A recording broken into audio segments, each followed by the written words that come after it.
Này, trai mắt tiết châu bay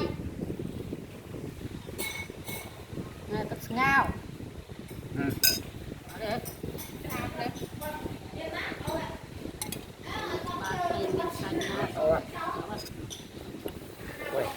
mình phải bài không phải bài cái đó phải rồi vậy mà nó còn một kho mà heo prap á mà heo prap tiền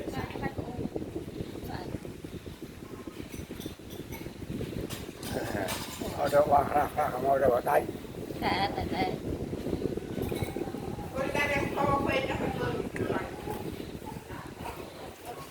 nó tức mùi rồi chóp chóp cái này làm chú con cái đặt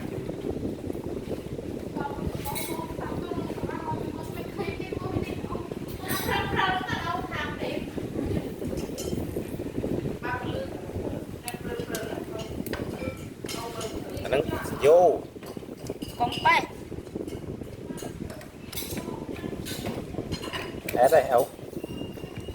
ép đây ở quán côi thì sẽ cho bay côi tí sân đó nè mày côi tí chết sân chăm xâm ran với em con đấy